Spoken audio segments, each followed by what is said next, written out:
जो अगला अपना टॉपिक है फोटो इलेक्ट्रिक इफेक्ट, जो कि मोस्ट इंपॉर्टेंट टॉपिक है और इसी से सवाल पूछा जाएगा। ये क्या था, एक्सपेरिमेंट किया था। किसने किसने किया था? हर्ज ने, लेनार्ड ने, ठीक है। और भी कई सारे साइंटिस्ट थे जिन्होंने ये एक्सपेरिमेंट किया। 4 ग्राफ हम लोग प्लॉट करते हैं यहाँ पे, अलग अलग वेरिएशन दिखा करके। कभी मैं इंटेंसिटी को चेंज करूंगा, लाइट जो भी यहाँ से आ रही होगी, कभी मैं पोटेंशियल को पॉजिटिव करूंगा, कभी पोटेंशियल को निगेटिव करूंगा, ठीक है। कभी काइनेटिक एनर्जी बढ़ाया जाएगा।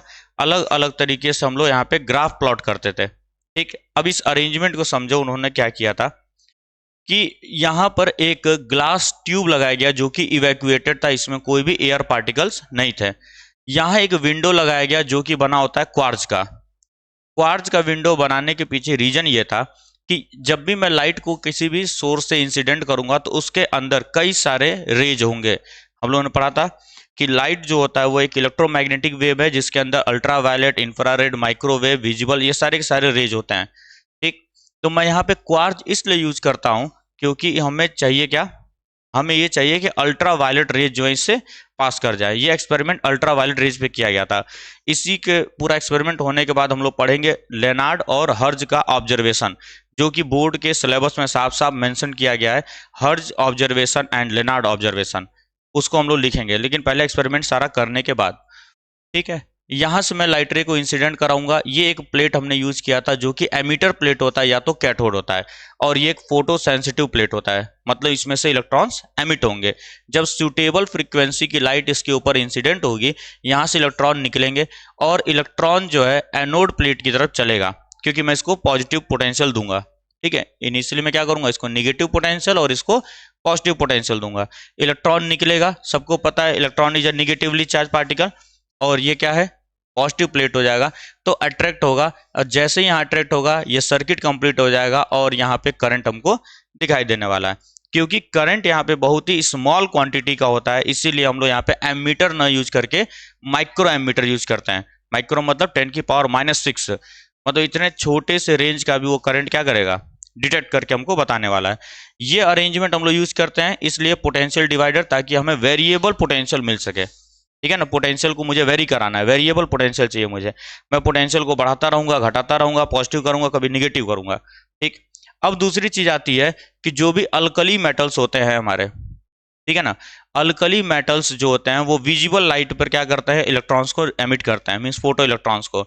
और कुछ कुछ हमारे पास होते हैं एटम, जैसे कैडमियम हो गया, ठीक है, जिंक है, कैडमियम है, मैग्नीशियम है।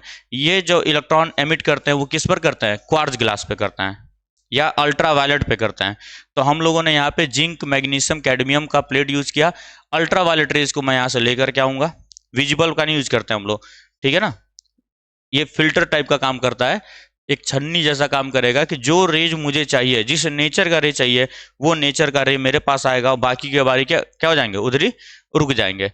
अब ध्यान से समझना, मैं यहां से एक लाइट रे को इंसिडेंट करा रहा हूं, इस तरीके से लाइट रे इंसिडेंट हो रहा है और इस प्लेट पर आकर के गिरेगा। ये E=h न्यू फ्रीक्वेंसी के मैंने लाइट रे को इंसिडेंट कराया। अब यहां से क्या होगा सर, इलेक्ट्रॉन्स एमिट होंगे, इलेक्ट्रॉन्स एमिट होंगे जो कि इस डायरेक्शन में चलना स्टार्ट करेंगे। ये इसका नाम इसलिए एमिटर प्लेट दिया गया था क्योंकि इलेक्ट्रॉन्स एमिट होते हैं। इसका नाम कलेक्टर प्लेट दिया गया क्योंकि यहाँ पे इलेक्ट्रॉन्स कलेक्ट होते हैं, ठीक है। ये क्वार्ट्ज विंडो है, ये क्या करेगा, सिर्फ और सिर्फ यूवी रेज को पास करवाएगा अपने से, बाकी लाइट रेज को क्या करेगा, ये रोक देगा, ठीक। एक बात हमेशा मन में बिठा के रखना है, ये अल्कली जो होता है, अल्कली मेटल्स जो होंगे वो विजिबल लाइट पर काम करते हैं हमारे। विजिबल लाइट जब होगा, विजिबल रेज होंगे, उस पर इलेक्ट्रॉन्स एमिट करता है। और जिंक, कैडमियम, मैग्नीशियम, ये जो होता है हमारा यूवी रेज पे काम करता है। इसको याद रखना, हो सकता है तुमसे एग्जाम में पूछ भी ले एमसीक्यू में, इसको साइड में कहीं लिख लेना। अल्कली मेटल जो है विजिबल लाइट पे इलेक्ट्रॉन्स को एमिट करेगा और जिंक, कैडमियम, मैग्नीशियम जो है अल्ट्रावायलेट पे, और हम इन्हीं को यूज करते हैं, हम इन्हीं को यूज करेंगे। शॉर्ट वेवलेंथ की लाइट को मैं यहाँ से पास कराऊंगा, क्यों, देखो एक चीज और होता है, लिखे हैं ना हम लोग वर्किंग में कि शॉर्ट वेवलेंथ की लाइट को हम लोग इंसिडेंट कराते हैं। शॉर्ट वेवलेंथ इंसिडेंट कराने के पीछे रीजन ये है क्योंकि अगर लार्ज वेवलेंथ हुआ तो हो सकता है कि फिल्टर से पास न करे वो, तो छोटे छोटे वेवलेंथ के हम लोग लाइट रेज को पास करवाएंगे ताकि वो इजीली पास आउट हो सके फिल्टर से। सबसे पहला जो एक्सपेरिमेंट होता है हमारा वो होता है इंटेंसिटी वर्सेस करंट। ठीक है, सबसे पहला जो एक्सपेरिमेंट किया गया था वो करंट वर्सेस इंटेंसिटी।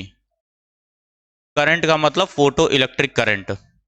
अब ध्यान से सुनना जरा, पहला जो हमारा एक्सपेरिमेंट था वो था इंटेंसिटी ऑफ लाइट, क्या डाले heading, experiment 1, effect of intensity of light on photo electric current. यही चीज है कि फोटो इलेक्ट्रिक इफेक्ट पे इंसिडेंट रेडिएशन का क्या प्रभाव पड़ने वाला है, इंटेंसिटी का। अब इंटेंसिटी का मतलब तुमको बताया गया था। देखो दो चीजें होती हैं लाइट के पास, एक होगा एच न्यू मतलब इसकी एनर्जी फ्रीक्वेंसी होगा, और दूसरा क्या होता है, इंटेंसिटी होता है। फिर से समझा रहा हूं मैं तुमको, उस दिन समझाया भी गया था। देखो दो चीजें होती हैं, एक होता है फ्रीक्वेंसी और एक होता है इंटेंसिटी। ये दोनों बहुत ही कंफ्यूजिंग वर्ड हैं, तो ध्यान से समझना। फ्रीक्वेंसी का मतलब क्या हुआ, ये एनर्जी बताता है हमारा, ये क्या बताएगा, एनर्जी को बताएगा। और इंटेंसिटी क्या बताएगा, number of photons, number of photons को ये रिप्रेजेंट करता है। ठीक है ना, फ्रीक्वेंसी क्या करेगा, एनर्जी को, और इंटेंसिटी क्या करेगा, नंबर ऑफ फोटॉन्स को। सिंप्लिसिटी के लिए आइंस्टीन ने क्या माना था कि जितने वाट का बल्ब है, मान लो यहाँ 100 वाट का बल्ब मैंने यूज किया, तो उन्होंने क्या माना कि 100 फोटॉन्स आ रहे हैं, सही है ना, 100 फोटॉन्स आ रहे हैं।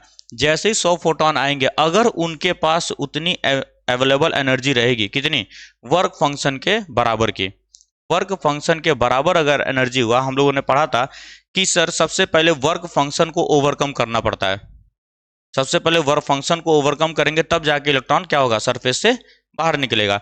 मान लो मैंने एक एनर्जी भेजी, एक एनर्जी भेजी जिसकी मैं फ्रीक्वेंसी मान लेता हूं new not, H nu not, ये मिनिमम एनर्जी है कि इलेक्ट्रॉन निकल जाए।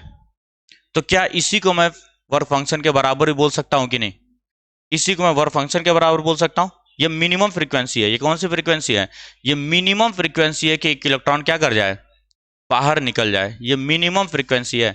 सर ये मिनिमम फ्रीक्वेंसी जिस पर इलेक्ट्रॉन बाहर निकलता है, उस फ्रीक्वेंसी पर जो एनर्जी होगा उसी को हम लोग थ्रेशोल्ड एनर्जी बोलते हैं, या उसी को हम लोग क्या बोलते हैं, वर्क फंक्शन बोलते हैं हम लोग। ठीक है, अब एक चीज तुमको पढ़ाया गया होगा केमिस्ट्री में, जो भी चीजें मिनिमम होती है उसको हम लोग थ्रेशोल्ड बोलते हैं। ठीक है, तो इसी फ्रीक्वेंसी का नाम हम लोग देते हैं थ्रेशोल्ड फ्रीक्वेंसी। थ्रेशोल्ड फ्रीक्वेंसी मतलब मिनिमम फ्रीक्वेंसी जहां पर क्या करे, उतना एनर्जी हो जाए फोटोन के पास कि वो फोटो इलेक्ट्रॉन्स को एमिट कराना स्टार्ट कर देगा। ठीक है, तो phi naught is equal to h nu naught, आगे हम लोग यूज भी करेंगे, इसका लिखवाऊंगा अभी अभी क्या होता है ये वर्क फंक्शन होता है। ठीक, तो अब मैंने क्या किया, यहां पर सपोज करो इंटेंसिटी हमारी 100 वाट का बल्ब लिया था मैंने, 100 वाट का बल्ब लिया, सिंप्लिसिटी के लिए मैं मान लेता हूं 100 फोटॉन्स आ रहा है, 100 फोटॉन्स इसमें क्या हो रहा है, एमिट हो रहा है, 100 फोटॉन्स एमिट हो रहा है, इतना हम लोग मान के चलते हैं। 100 फोटॉन अगर इंसिडेंट होगा तो मैं ये मान के चलूंगा कि एक फोटॉन एक फोटो इलेक्ट्रॉन को निकालेगा। अब 100 लोग आए हैं तो कितना निकलेंगे, 100 फोटो इलेक्ट्रॉन्स निकलेंगे, 100 फोटॉन्स आएंगे, 100 फोटो इलेक्ट्रॉन निकलेंगे, लेकिन शर्त याद रखना कि इनके पास पर्याप्त एनर्जी होनी चाहिए वर्क फंक्शन को ओवरकम करने के लिए। तो फ्रीक्वेंसी हमारा क्या बताता है, एनर्जी बताता है, और इंटेंसिटी क्या बताएगा, नंबर ऑफ फोटॉन। इंटेंसिटी ये बताएगा नंबर ऑफ फोटो इलेक्ट्रॉन्स कितने हैं, कितने फोटो इलेक्ट्रॉन एमिट कर रहे हैं, और फ्रीक्वेंसी क्या बताएगा कि एनर्जी है कि नहीं है, उतनी एनर्जी होनी चाहिए। अगर मान लो उसके पास एनर्जी नहीं है, अब चाहे तुम 100 भेजो, चाहे 200 भेजो, चाहे 300 भेजो, एक भी इलेक्ट्रॉन निकलेगा नहीं। तो मिनिमम अमाउंट ऑफ एनर्जी लेकर के वो चल रहे होंगे। बात समझ आ रही है ना, तो इन दोनों में कंफ्यूज नहीं होना है तुमको। हमें ग्राफ बनाना है इंटेंसिटी का।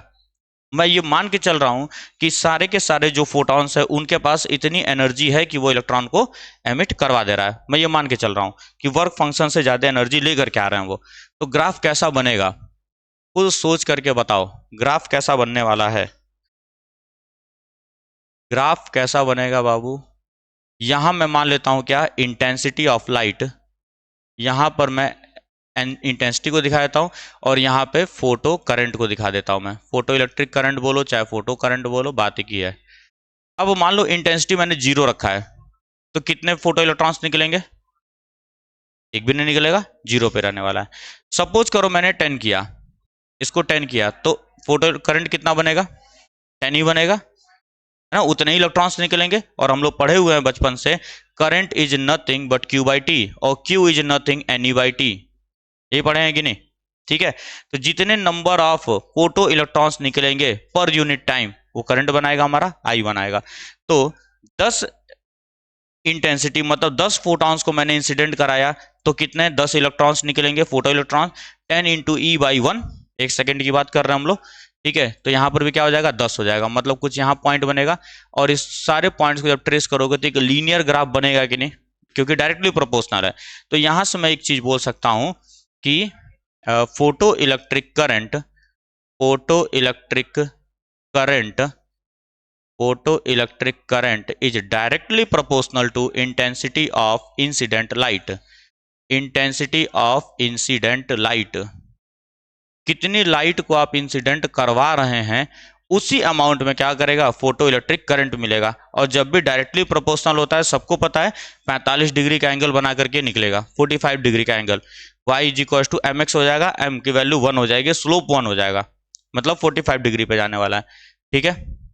पहले इस ग्राफ को बना लो, लिखवा देते हैं। नेक्स्ट एक्सपेरिमेंट था हमारा इफेक्ट ऑफ पोटेंशियल, ठीक। इफेक्ट ऑफ पोटेंशियल मतलब अब यहाँ पे मैं पोटेंशियल को चेंज करता रहूंगा, पॉजिटिव करूंगा पोटेंशियल को, निगेटिव करूंगा, जीरो पोटेंशियल किया जाएगा, तब इफेक्ट देखेंगे हम लोग किसका, फोटो करंट का। तो जो ग्राफ प्लॉट हुआ था वो कुछ इस तरीके से था, इस एक्सिस पे हमारा पोटेंशियल हो जाएगा, पोटेंशियल, और इस एक्सिस पे हमारा है फोटो करंट। अब ध्यान से सुनना बाबू, अभी मैंने क्या किया कि यहां पे सर्किट को जीरो पोटेंशियल पर रखा हुआ है, ठीक है, कोई पोटेंशियल का डिफरेंस नहीं दिया गया। और जैसे ही इसके ऊपर लाइट रे इंसिडेंट होगी, सर यहां से इलेक्ट्रॉन निकलेंगे, यहां से इलेक्ट्रॉन्स निकलेंगे जो इधर की तरफ जाएंगे, इस प्लेट की तरफ। अब देखो हुआ क्या था, जीरो पोटेंशियल पे ही जब मैंने कोई पोटेंशियल नहीं दिया तो एक्सपेरिमेंटली ये चीज देखा गया था कि ऑलमोस्ट 50% जो इलेक्ट्रॉन्स थे वो अपने आप यहां से लेकर के यहां तक चले गए थे, जीरो पोटेंशियल पे ही। ध्यान से सुन लो क्या बोल रहा हूं मैं, यहां पे मैंने कोई पोटेंशियल नहीं दिया है, एट जीरो पोटेंशियल 50%, ऑलमोस्ट 50%, लगभग 50% इलेक्ट्रॉन जो थे यहां से यहां तक चले गए। सर ऐसा हुआ क्यों? क्योंकि हमने पढ़ा था कि जब भी एनर्जी इंसिडेंट होगी, ठीक है, एक तो वर्क फंक्शन में खर्च होगा और दूसरा काइनेटिक एनर्जी भी तो देगा। तो लगभग 50% जो इलेक्ट्रॉन्स थे उनके पास इतनी काइनेटिक एनर्जी रहती है कि वो यहां से यहां तक क्या होते हैं, अपने आप चले जाते हैं, कोई पोटेंशियल की आवश्यकता नहीं है। जीरो पोटेंशियल पे कुछ ना कुछ फोटो करंट मिलेगा मुझे, लगभग 50% गए हैं, और हम लोग को पता है करंट क्या होता है, NE/T। 50% इलेक्ट्रॉन्स गए तो कुछ ना कुछ करंट बना रहे होंगे, तो जीरो पोटेंशियल पे हमें कुछ ना कुछ करंट मिला, मैक्सिमम नहीं है ये। अब मैं क्या करूंगा, अब मैं इस प्लेट को, एनोड को पॉजिटिव चार्ज देना स्टार्ट करूंगा, मैं इसके पोटेंशियल को पॉजिटिव करूंगा, एक्सेलरेटिंग पोटेंशियल भी हम लोग बोलते हैं इसको, ठीक है। जब मैं पॉजिटिव, एनोड को जब मैं पॉजिटिव करूंगा, इसी को हम लोग एक्सेलरेटिंग पोटेंशियल भी बोलते हैं हम लोग। इसको मैंने पॉजिटिव दिया तो ऑब्वियस सी बात है ये क्या हो जाएगा, निगेटिव टर्मिनल हो जाएगा हमारा, और ये हमारा पॉजिटिव के जैसा बिहेव करेगा। थोड़ा थोड़ा बनाते हैं, सही है। अब जैसे ही ये पॉजिटिव हुआ, अब बाकी जो बचे हुए इलेक्ट्रॉन वो भी खींचेंगे कि नहीं, सही है। तो 51 इलेक्ट्रॉन हो गए इधर, 52, 53, 54, मान लेता हूं 100 इलेक्ट्रॉन निकले हुए थे टोटल। मैं मान लेता हूं 100 वाट का यहाँ सोर्स लगाया मैंने और 100 इलेक्ट्रॉन्स निकले, 50 पहुंच चुके हैं, 50 पहुंच गए हैं, और वो क्या कर रहे हैं, इस सर्किट में ऐसे ऐसे मूव कर रहे हैं, तो करंट बन जाएगा। तो उसकी वजह से ये करंट मैंने यहाँ पे दिखा दिया। अब एक इलेक्ट्रॉन और गया, मैं धीरे धीरे पोटेंशियल को बढ़ा रहा हूँ, वेरिएबल पोटेंशियल होता है यहाँ पे। ये एरो क्या बनाया गया, कल डायग्राम बनाया गया था, इसमें पोटेंशियोमीटर वगैरह, डिवाइडर वगैरह लगाया गया था, वो वेरिएबल पोटेंशियल के लिए होता है। मैं धीरे धीरे क्या कर रहा हूँ, पोटेंशियल को बढ़ाते जा रहा हूँ। जैसे मैंने 1 यूनिट पोटेंशियल बढ़ाया, 1 इलेक्ट्रॉन गया, अब कितना हो गया 51। इस सर्किट में कितना मूव कर रहा है, 51 मूव कर रहा है, उसकी वजह से करंट होगा। फिर मैं पोटेंशियल को बढ़ाते जा रहा हूँ 51, 52, 53, 54, इस तरह से 90, 91, 92, 93, 94, 95, 96, 97, 98, 99, 100, सारे के सारे इलेक्ट्रॉन को मूव करने लगे। जितने इलेक्ट्रॉन निकले थे वो सारे के सारे मूव करने लगे। तो इसका मतलब क्या हुआ, सर आप जब पॉजिटिव पोटेंशियल, पॉजिटिव एक्सिस के इधर पॉजिटिव होता है, जब आप पॉजिटिव पोटेंशियल बढ़ा रहे हैं तो करंट की वैल्यू बढ़ रही है कि नहीं, करंट की वैल्यू बढ़ रही है। और एक समय ऐसा आएगा कि ये सैचुरेट कर गया, सैचुरेट क्यों कर जाएगा? क्योंकि जितने इलेक्ट्रॉन्स निकले थे उतने इलेक्ट्रॉन सारे के सारे मूव करने लगे। 100 इलेक्ट्रॉन निकले थे, 100 के 100 क्या हो गए, इस सर्किट में मूव करने लगे हैं। अब उससे अधिक इलेक्ट्रॉन नहीं हमारे पास है, जितना इलेक्ट्रॉन निकला था उतने को ही तो मूव कराऊंगा मैं। तो 100 इलेक्ट्रॉन सर्किट में हमारे यहाँ पे अवेलेबल थे और 100 के 100 इलेक्ट्रॉन चलने लगे हैं। तो क्या हो जाएगा यहाँ पे 100E/T हो गया। अब ये वैल्यू इससे बड़ी हो ही नहीं सकती है। तो करंट क्या हो चुका है, सैचुरेट कर चुका है। करंट अपनी मैक्सिमम वैल्यू पर आकर के सैचुरेट कर गया, इसीलिए यहाँ पे क्या बनता है, ये स्ट्रेट लाइन बनता है और इसी को हम लोग बोलते हैं सैचुरेशन करंट। इसी को हम लोग नाम देते हैं सैचुरेशन करंट। आगे बात समझ में, ये सैचुरेशन करंट है। अब ध्यान से सुनते रहना। अब हम नेक्स्ट स्टेप में क्या करेंगे, ए वाले को मैं निगेटिव पोटेंशियल दूंगा और सी वाले को पॉजिटिव पोटेंशियल दूंगा। ठीक है, मैं अब इसको निगेटिव पोटेंशियल दे रहा हूं और इसको मैं पॉजिटिव पोटेंशियल दे रहा हूं। अब देखना क्या होने वाला है, निगेटिव निगेटिव पोटेंशियल दिया। अब ये निगेटिव इलेक्ट्रॉन भी निगेटिव रिपेल करेगा कि नहीं? तो जो 50 बाद में जो 50 मैंने भेजे थे वो तो ऑलरेडी नहीं जाने वाले हैं अब, क्योंकि ये पोटेंशियल यहाँ पॉजिटिव करने की वजह से गया था ना, फोर्सफुली मैंने उसको भेजा था। अब वो तो 50 जाने वाले नहीं है। बात फिर शुरुआत में आकर रुक गई है कि जब यहाँ पे 0 था तो 50 चले गए थे कि नहीं अपने आप, अब उनको रोकने की बारी हो रही है। मैं एक निगेटिव दूंगा तो जो 50 अपने आप गए थे अब उसमें से 48 जाएंगे, 1-2 रुक जाएगा। ठीक है, अब मैं इसको निगेटिव बढ़ाता जा रहा हूं। जैसे से निगेटिव बढ़ाता जाऊंगा तो जो 50 स्टार्टिंग में, याद रखो, जो 0 पोटेंशियल पे स्टार्टिंग में 50 अपने आप गए थे वो अब रुकना स्टार्ट हो जाएंगे कि नहीं, क्योंकि रिपल्सन होगा। सही। अब एक चीज खुद सोच करके बताओ कि अगर मैं सबसे तेज जो इलेक्ट्रॉन जा रहा होगा, जिसकी काइनेटिक एनर्जी सबसे ज्यादा होगी, अगर मैं उसको रोक देता हूं तो क्या उससे छोटे वाले सारे रुक जाएंगे कि नहीं? जो सबसे तेज इलेक्ट्रॉन जा रहा होगा, अगर मैंने उसको यहां इतना निगेटिव मैंने कर दिया पोटेंशियल कि जो सबसे तेज जा रहा था, फास्ट मूविंग इलेक्ट्रॉन अगर रुक गया तो उससे छोटे वाले सारे रुक जाएंगे। सही। तो अब हमारा टारगेट क्या होता है, सबसे तेज जाने वाला फास्ट मूविंग इलेक्ट्रॉन जो खुद से जा रहा है अपने आप बिना किसी पोटेंशियल डिफरेंस के, जिसकी काइनेटिक एनर्जी क्या है, मैक्सिमम है, मैक्सिमम काइनेटिक एनर्जी वाले इलेक्ट्रॉन को मैं रोकूंगा, उसके नीचे वाले अपने आप रुक जाएंगे। ठीक। तो मैं अब इधर का निगेटिव पोटेंशियल जब बढ़ाने लगा तो पहले 50 जो ऑलरेडी अपने आप बिना किसी पोटेंशियल के जा रहे थे अब उसमें कम होने लगेगा, 49, 48, 47, 46 ऐसे करते 3, 2, 1, 0 ऐसे हो जाएगा कि नहीं? तो ये ग्राफ जब हमने बैकट्रेस किया, जब ग्राफ को प्लॉट किया हम लोगों ने, तो ये क्या हो गया, यहां पर 0 पर आकर के ये रुका है।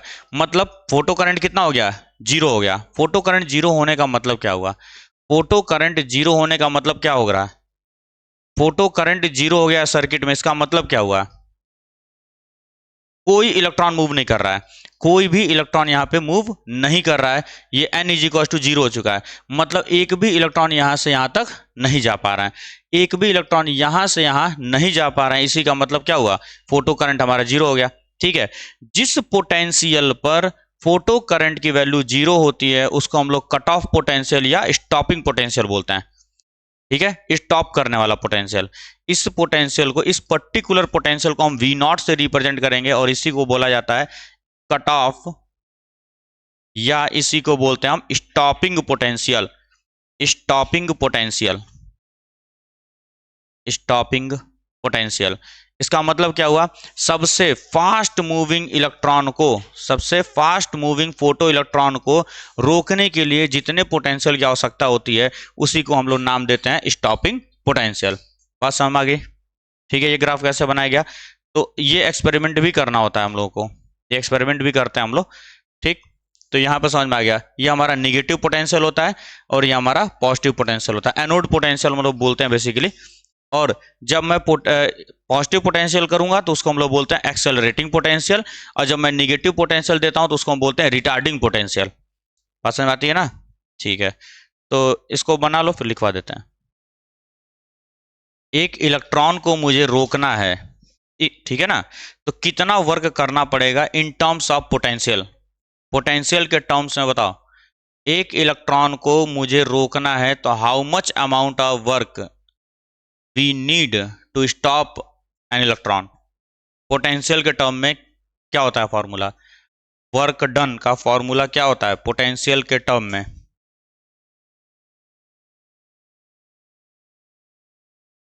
वर्क डन का formula in terms of potential क्या होता है?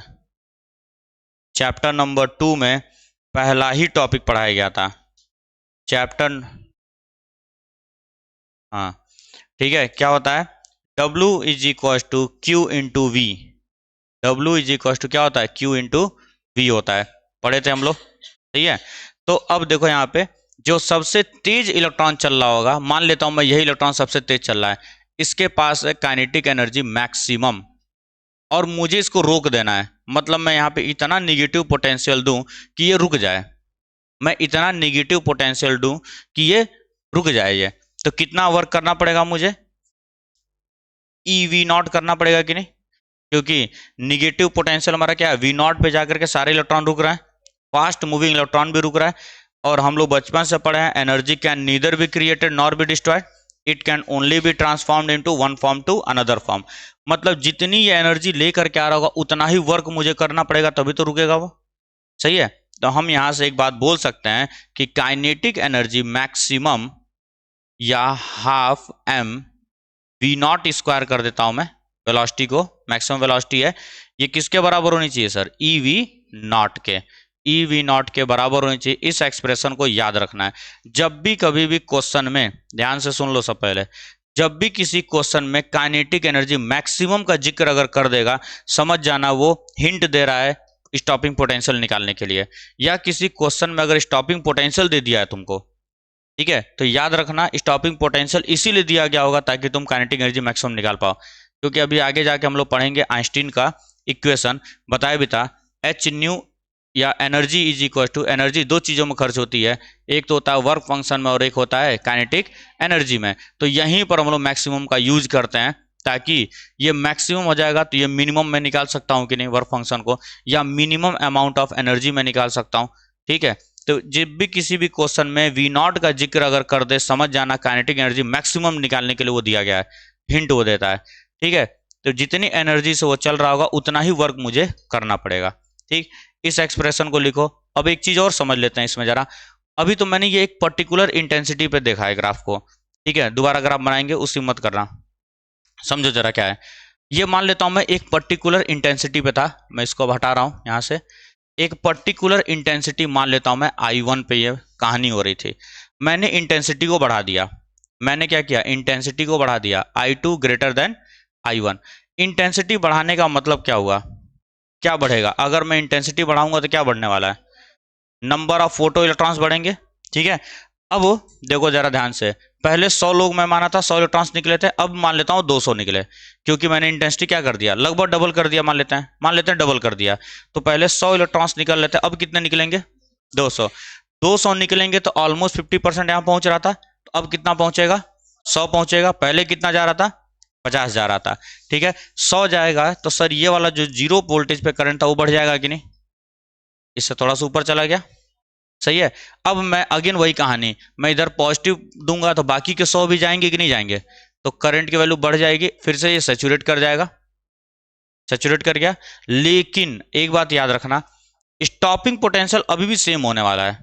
क्यों स्टॉपिंग पोटेंशियल क्यों सेम होगा? क्योंकि ये काइनेटिक एनर्जी पे डिपेंड कर रहा है। और काइनेटिक एनर्जी किस पे डिपेंड करती है? इक्वेशन अभी भी लिखा गया था, जो मैं इंसिडेंट एनर्जी करूंगा, इंसिडेंट एनर्जी पे ही डिपेंड करता है काइनेटिक एनर्जी। और मैं तुमसे कल बोला था एनर्जी तभी बदलेगी जब फ्रीक्वेंसी चेंज होगा, जब तक फ्रीक्वेंसी नहीं चेंज हो रही एनर्जी नहीं बदल सकती है, ठीक है। तो अभी भी इन 200 में से यही इलेक्ट्रॉन सबसे तेज जा रहा होगा, नंबर बढ़ा है ना, सिर्फ सिर्फ नंबर बढ़ा, ताकत नहीं बढ़ी है इनकी। ताकत तो उतनी है, ताकत बढ़ाने के लिए हमें फ्रीक्वेंसी चेंज करना पड़ेगा। कल चिल्ला चिल्ला करके बात समझा रहा था, जब भी एनर्जी का जिक्र होगा या एनर्जी की बात की जाएगी तो फ्रीक्वेंसी होना चाहिए वहां पे, और नंबर ऑफ समथिंग की बात होगी तो इंटेंसिटी होनी चाहिए वहां पे, ठीक है। तो सर अभी भी जब मैं इसको मैक्सिमम स्पीड वाले वेलोसिटी वाले को रोकूंगा तो अभी पोटेंशियल ही बनेगा मेरा।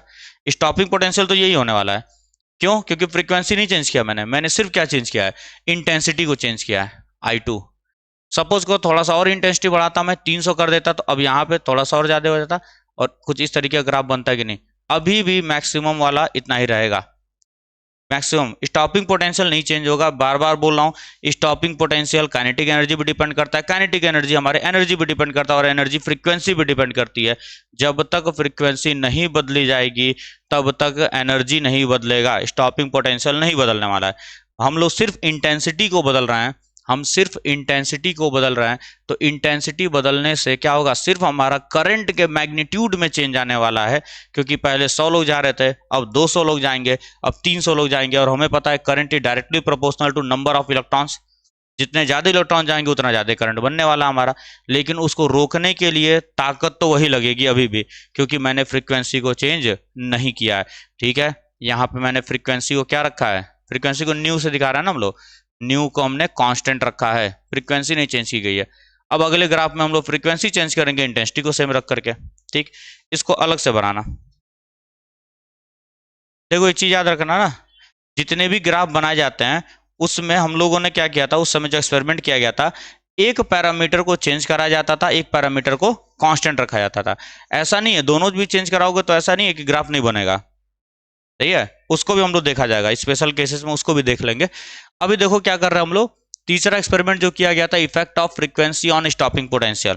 ठीक, अब फिर से वही चीज बना रहा हूं मैं, ये प्लेट था हमारा, ये प्लेट था हमारा, यहाँ पे लाइट रे इंसिडेंट हो रही थी, इलेक्ट्रॉन्स निकल रहे थे। सही है, और इसको मैंने क्या किया था, यहाँ पे पोटेंशियल दे रखा था, वेरिएबल पोटेंशियल। अब ध्यान से सुनना, मान लो एक फ्रीक्वेंसी है f1 या न्यू1 फ्रीक्वेंसी है, एक पर्टिकुलर फ्रीक्वेंसी पे मैंने दिया, तो यहां से जो इलेक्ट्रॉन निकल रहे होंगे, इंटेंसिटी हम सेम रख के चलेंगे। इंटेंसिटी हमारी क्या है, कांस्टेंट है, मतलब नंबर ऑफ फोटो इलेक्ट्रॉन्स क्या रहेंगे, कांस्टेंट रहने वाले, सेम रहेंगे। ठीक है, मैंने फ्रीक्वेंसी क्या किया, म्यू1 पे दिया, तो अब एनर्जी कितनी होगी, एच न्यू1। ठीक है, अब ये एनर्जी कहाँ खर्च होगी, इलेक्ट्रॉन को बाहर निकालने में, and giving some kinetic energy, कुछ काइनेटिक एनर्जी देगा। सही, फिर ग्राफ कैसा बनेगा, वैसे ही जैसे पहले बना था, एक पर्टिकुलर फ्रीक्वेंसी पे ऐसा कुछ ग्राफ बनेगा, सैचुरेशन करंट, और ये बैक ट्रेस होगा, यहाँ पर आकर कहीं पे कैंसिल आउट होगा। इसको मैं अभी फिलहाल के लिए 1 बोल देता हूँ, ये सैचुरेशन करंट है। ये ग्राफ हम लोग पहले ही सीख चुके हैं। अब मैं फ्रीक्वेंसी को क्या कर रहा हूँ, बढ़ा रहा हूँ। फ्रीक्वेंसी बढ़ाने का मतलब क्या हुआ, अभी भी कितने इलेक्ट्रॉन्स निकलेंगे, मान लेता हूं 100 निकले थे। ठीक है, अभी भी 100 ही इलेक्ट्रॉन निकलेंगे, क्योंकि मैंने इंटेंसिटी नहीं बदला है। लेकिन अब ये जो 100 इलेक्ट्रॉन निकलेंगे उसकी काइनेटिक एनर्जी बढ़ जाएगी कि नहीं, मैंने क्या किया, अब दूसरे फ्रीक्वेंसी पे निकाला जो कि ग्रेटर देन है न्यू1, तो अब energy 2 is greater than energy 1 हो जाएगा। और हम सबको पता है एनर्जी दो ही चीज में खर्च होती है, एक तो होता है वर्क फंक्शन में, और एक होता है काइनेटिक एनर्जी। सर ये तो कांस्टेंट रहेगा ना मेटल के लिए, अरे जितना मिनिमम अमाउंट ऑफ लालच देना वो तो कांस्टेंट ही रहेगा। मान लो 100 रुपए में अगर जा रहा है कोई, अब ये इलेक्ट्रॉन निकल करके, तो मैंने पहले 100 रुपए ही दिए, मान लो 105 रुपए दिए, तो 5 किस में गया, काइनेटिक में 100 ये रखेगा, उससे अधिक नहीं रखता है, ये मिनिमम अमाउंट ऑफ एनर्जी होता है। अब मैंने 200 दिया, जैसे 200 दूंगा ये 100 ही रखेगा, इससे अधिक नहीं रख सकता ये। अब जो इसको पहले 5 मिलता था, अब कितना मिलेगा, 100 मिलने वाला है। तो अब काइनेटिक एनर्जी ज्यादा हो गई कि नहीं, सर जब काइनेटिक एनर्जी ज्यादा हो गई, और अभी अभी हमने पढ़ा था kinetic energy is equal to e v naught max, तो सर अब ये मैक्सिमम काइनेटिक एनर्जी बढ़ी है, ये तो कांस्टेंट रहता है, तो क्या वी नॉट बढ़ जाएगा कि नहीं, वी नॉट बढ़ेगा कि नहीं बढ़ेगा, ध्यान सुनो। सैचुरेशन करंट तो उतना ही रहेगा सर, क्योंकि 100 इलेक्ट्रॉन्स थे, अभी भी 100 इलेक्ट्रॉन्स है, तो I is equal to N E by T होता है, नंबर ऑफ इलेक्ट्रॉन्स तो कांस्टेंट है, तो करंट तो कांस्टेंट रहेगा। सैचुरेशन करंट में कोई छेड़खानी नहीं होगी, क्योंकि काइनेटिक एनर्जी बढ़ा है तो हमारा पोटेंशियल, स्टॉपिंग पोटेंशियल बढ़ जाएगा। ठीक है, जो पहले यहां पे रुक रहा था अब क्या होगा, थोड़ा सा और ज्यादा मुझे पोटेंशियल देना पड़ेगा, थोड़ा सा और ज्यादा मुझे पोटेंशियल देना पड़ेगा। सपोज करो तुमने और थोड़ा सा बढ़ा दिया, तुमने थोड़ा सा और बढ़ा दिया, अगर तुमने थोड़ा सा और बढ़ा दिया, सैचुरेशन करंट वही रहेगा, स्टॉपिंग पोटेंशियल थोड़ा सा और क्या होगा, बढ़ जाएगा। निगेटिव में क्या हो जाता है, बढ़ता जा रहा है, ये बात समझ में आ रही है क्या, बढ़ता जा रहा है, अरे बात समझ में आती है, क्यों ऐसे ग्राफ बन रहा है। सैचुरेशन करंट तो कांस्टेंट रहेगा, सैचुरेशन करंट में कोई छेड़खानी नहीं होगी, क्योंकि saturation current depends on intensity, number of charges. Number of charges का मतलब क्या हुआ, इंटेंसिटी। मैं इंटेंसिटी के साथ कोई छेड़खानी नहीं कर रहा हूं, मैं सिर्फ फ्रीक्वेंसी के साथ छेड़खानी कर रहा हूं, और फ्रीक्वेंसी के साथ छेड़खानी करने का मतलब क्या हुआ, एनर्जी आप बढ़ा रहे हैं, और एनर्जी का मतलब क्या हुआ, काइनेटिक एनर्जी बढ़ रही है। काइनेटिक एनर्जी बढ़ने का मतलब क्या हुआ, मुझे अब ज्यादा पोटेंशियल देकर के रोकना पड़ेगा। क्योंकि ज्यादा एनर्जी के साथ वो चल रहा है, तो मुझे ज्यादा वर्क डन करना पड़ेगा, और वर्क डन ही हम लोग पढ़े थे ई वी नॉट होता है, तो मुझे ज्यादा स्टॉपिंग पोटेंशियल लगाना पड़ेगा। तो ग्राफ हमारा इस तरीके से कुछ बनता है, effect of frequency on stopping potential. बात आई होगी समझ में? बनाएंगे इसको। ये वाला जो ग्राफ बनाया गया था वो किसमें बनाया गया है? फोटो करंट और पोटेंशियल के बीच में। अब हम लोग एक और ग्राफ प्लॉट करेंगे जो कि होगा किसमें? पोटेंशियल वर्सेज फ्रीक्वेंसी में। ठीक है, इसी एक्सपेरिमेंट में किया गया था, अलग नहीं था वो। इसी एक्सपेरिमेंट में मैं एक और ग्राफ बनाता हूं इस तरीके से, एक और ग्राफ बना लेते हैं हम लोग।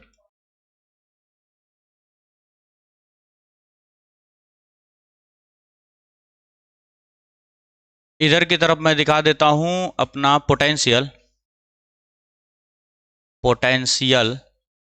और इधर की तरफ हम लोग दिखा लेते हैं फ्रीक्वेंसी। सही है, और ये हमारा ओरिजिन हो गया।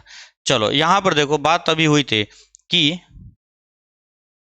सैचुरेशन करंट है, और ये यहां पर आकर के स्टॉपिंग पोटेंशियल हो रहा है। एक फ्रीक्वेंसी पे मिला था कि नहीं? तो मिनिमम अमाउंट ऑफ फ्रीक्वेंसी, क्योंकि हमको ये पता है ये क्या है, मिनिमम वोल्टेज है कि नहीं है, मिनिमम स्टॉपिंग पोटेंशियल है। स्टॉपिंग पोटेंशियल का मतलब क्या होता है? मिनिमम पोटेंशियल लिखवाया गया है। ठीक है, मिनिमम पोटेंशियल, तो वो पोटेंशियल किस फ्रीक्वेंसी पे मिल रहा है मुझे, उसे हम बोलते हैं थ्रेशोल्ड फ्रीक्वेंसी या कट ऑफ फ्रीक्वेंसी। ठीक है ना, क्योंकि हम लोग सब लोग जान रहे हैं ई इज इक्वल टू क्या होता है, फाई नॉट प्लस के ई मैक्स। तो सर इस के ई मैक्स की जगह पर मैं ई वी नॉट भी तो लिख सकता हूं, phi naught is equal to E. ये तो फिक्स होता है, इसको चेंज नहीं कर सकते हम लोग। अब ये वी नॉट, इसका मतलब किस पे डिपेंड कर रहा है? एनर्जी पे डिपेंड कर रहा है। तो इसकी अलग एनर्जी होगी, इसकी अलग एनर्जी होगी, और इसकी अलग एनर्जी होगी। और एनर्जी किस पे डिपेंड करता है सर? फ्रीक्वेंसी पे डिपेंड करता है। मतलब एक पर्टिकुलर फ्रीक्वेंसी पे ये आ रहा होगा, अलग फ्रीक्वेंसी पे आ रहा होगा, अलग फ्रीक्वेंसी पे आ रहा होगा। तो वो मिनिमम अमाउंट ऑफ फ्रीक्वेंसी को हम लोग क्या बोलते हैं? थ्रेशोल्ड फ्रीक्वेंसी बोलते हैं।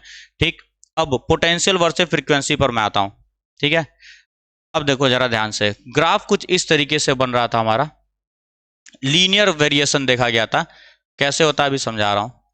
लीनियर वेरिएशन होता है, और इसको जब आगे हम लोग बैक ट्रेस करते हैं, इसी ग्राफ को जब हम आगे बैक ट्रेस करेंगे, तो ये पोटेंशियल को यहां पर आकर कहीं पे कट करता है। किसी एक मेटल ए के लिए मान लिया मैंने, और एक दूसरे मेटल के लिए मैंने माना, ये बैक ट्रेस करने पे यहां पे कहीं आकर के ये ग्राफ कट कर रहा है।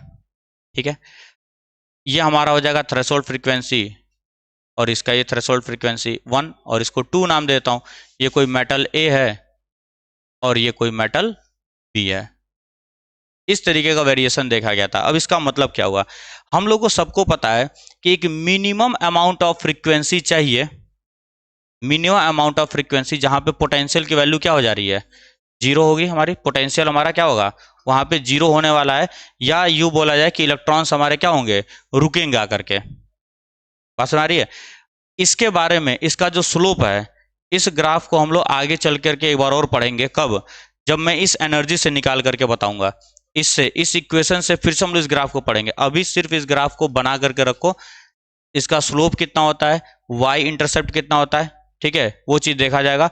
और एक चीज ये ऑब्जर्व किया गया था कि मेटल ए हो चाहे मेटल बी हो, मेटल ए हो चाहे मेटल बी हो, दोनों के लिए स्लोप बराबर होता है, बस इंटरसेप्ट अलग अलग हो जाते हैं। ठीक है, ये कब पता चलेगा तुम्हें? जब ये इक्वेशन पढ़ा दूंगा तब बताऊंगा दोबारा से। ठीक है, अभी बस इस ग्राफ को बना करके रखो, बता दे रहा हूं, प्रूफ यहीं बता दे रहा हूं, फिर बाद में एक बार और देख लिया जाएगा। हमें ग्राफ किसमें बनाना है?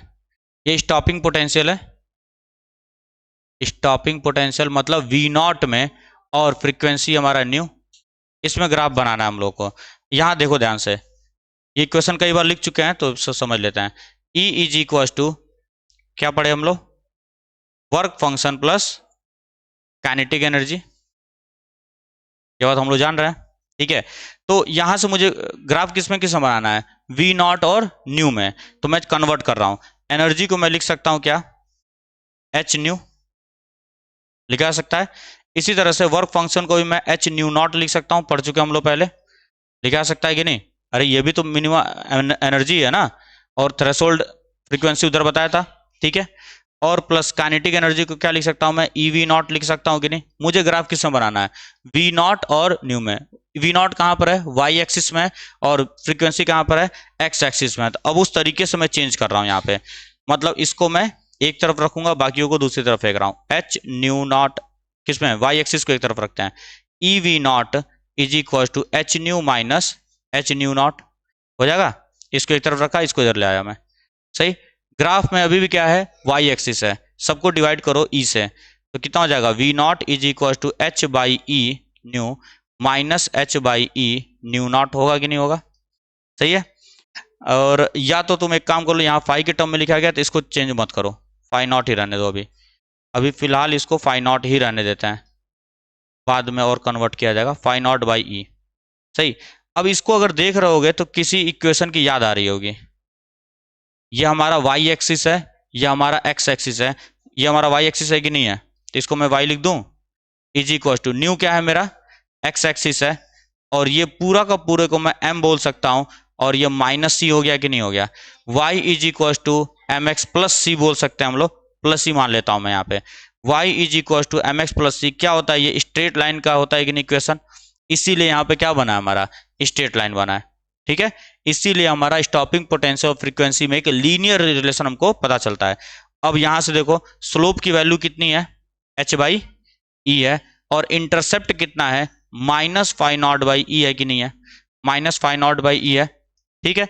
तो यहां से हमको पता चला कि सर एक तो पोटेंशियल और फ्रीक्वेंसी में क्या बन रहा है, लीनियर रिलेशनशिप है, एक स्ट्रेट लाइन बनेगा जिसका वाई इंटरसेप्ट जो है निगेटिव हो रहा है, इसीलिए नीचे आगे कट किया है कि नहीं, कितना है, phi naught 1 by E, phi naught 2 by E, और स्लोप कितना आ रहा है, H by E, H by E, H by E.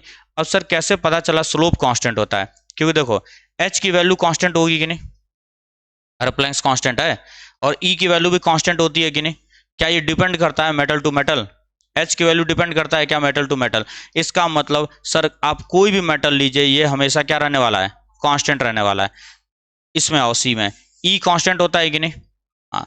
Phi not constant होता है क्या, फाई नॉट का मतलब है वर्क फंक्शन, वो मेटल टू मेटल क्या करता है, डिपेंड करता है, इसीलिए देखो ये वैल्यू अलग अलग आई है, बट दोनों का स्लोप क्या होता है, एच बाई ई होता है, ठीक है, नोट कर लो इसको।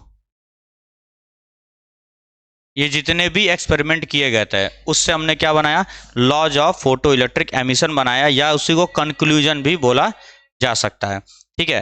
पहला कंक्लूजन क्या था कि जो फोटो इलेक्ट्रिक करंट है is directly proportional to intensity of incident radiation. हमने ये देखा कि जो फोटो इलेक्ट्रिक करंट होगा, फोटो करंट जो होगा वो डायरेक्टली प्रोपोर्शनल हो जाएगा किसके, intensity of incident radiation, intensity of incident radiation, इसके डायरेक्टली प्रोपोर्शनल होगा। ये चीज हमने यहां पर ऑब्जर्व किया, ठीक है। सेकंड हमने क्या ऑब्जर्व किया कि सर एक मिनिमम फ्रीक्वेंसी चाहिए होगी तभी इलेक्ट्रॉन इजेक्ट होगा, वरना इलेक्ट्रॉन इजेक्ट नहीं होने वाला है। सेकंड पॉइंट में क्या लिखे हम लोग, for a given photo sensitive material frequency, ठीक है, प्रोपोर्शनल टू, क्या लिखा गया सेकंड में, हाँ, तो सेकेंड पॉइंट में ये लिखा गया हम लोगों ने कि एक मिनिमम फ्रीक्वेंसी होगी, उसके ही अबव इलेक्ट्रॉन एमिट होगा, उसके नीचे एमिट नहीं होना चाहिए, ठीक है। मतलब एनर्जी जो होगी सर वो must be greater than work function होना चाहिए, must be greater than work function, जो भी इंसिडेंट रेडिएशन होगा वो वर्क फंक्शन के बराबर भी हो सकता है और उससे अधिक होगा, तभी होने वाला है। और हम सबको पता है एनर्जी डिपेंड्स ऑन फ्रीक्वेंसी, ठीक है, तो उतनी मिनिमम अमाउंट ऑफ फ्रीक्वेंसी चाहिए, और इसी मिनिमम अमाउंट ऑफ फ्रीक्वेंसी को हम लोग क्या नाम देते हैं, थ्रेशोल्ड फ्रीक्वेंसी नाम देते हैं, कि इतना मिनिमम अमाउंट ऑफ फ्रीक्वेंसी होना चाहिए लाइट वेव की, जो भी लाइट इंसिडेंट करवा रहे हैं, अन्यथा की स्थिति में क्या होगा, एक भी फोटो इलेक्ट्रॉन निकलने वाला नहीं है। तीसरा पॉइंट में क्या लिखा गया, ठीक है। अब बात हुई क्या, तीसरे पॉइंट में हमने बोला कि अगर मैं इस फ्रीक्वेंसी से अधिक पर, ठीक है, इसी थ्रेशोल्ड फ्रीक्वेंसी को हम न्यू नॉट बोलते हैं, अगर मेरी फ्रीक्वेंसी इससे अधिक हुई, ठीक है, तो क्या होगा, काइनेटिक एनर्जी भी हमारा ज्यादा से ज्यादा होगा, ठीक। अगर इस थ्रेशोल्ड फ्रीक्वेंसी से ज़्यादा फ्रीक्वेंसी पर मैं एनर्जी को इंसिडेंट करवाया हूं तो कुछ खर्च होगा किसमें, वर्क फंक्शन में, और जो बाकी एनर्जी होगी वो कहाँ जाएगी, काइनेटिक एनर्जी में जाएगी। अब यहीं से एक चीज और कंक्लूड किया जा सकता है कि जितना ज्यादा काइनेटिक एनर्जी होगा उतना ही ज्यादा स्टॉपिंग पोटेंशियल होने वाला है, हमारा वी नॉट उतना ही ज्यादा होने वाला है। तो ये कंक्लूड किया हमने। और चौथा जो था ये सबसे इंपॉर्टेंट है, ये जो भी प्रोसेस होता है वो बहुत ही इंस्टेंटेनियस होता है। इंस्टेंटेनियस प्रोसेस होता है, इसका मतलब क्या हुआ कि मान लो किसी भी सरफेस पर मेटल के सरफेस पे मैं लाइट रे को इंसिडेंट कराता हूं तो इलेक्ट्रॉन तुरंत निकल करके जाएगा, इसमें टाइम लैग नहीं होता है, टाइम डिले नहीं होता है। लगभग लेस देन और इक्वल टू 10⁹ सेकेंड इतने का टाइम लैग होता है। जैसे ही इंसिडेंट रेडिएशन आया तुरंत क्या होगा, इलेक्ट्रॉन निकल करके जाने वाला। ऐसा नहीं है कि टाइम लगने वाला, उसको टाइम कुछ नहीं लगेगा। जैसे ही लाइट रे इंसिडेंट हुई तुरंत क्या होगा, इलेक्ट्रॉन बाहर निकल के जाएगा। टाइम लैग क्या होता है, बहुत ही स्मॉल होता है, लगभग 10⁻⁹ सेकेंड के रेंज का। बस समझ आ गई, ठीक है। तो अब आगे जो है हम लोग का फोटो इलेक्ट्रिक इफेक्ट और वेव थ्योरी वगैरह को अब हम लोग पढ़ेंगे। अब थ्योरेटिकल पार्ट आ गया हमारा, जो भी हमारा ग्राफ पार्ट था या एक्सपेरिमेंट पार्ट था वो हमारा यहाँ पे खत्म हो चुका है। ठीक, नेक्स्ट लेक्चर में देखा जाएगा वो।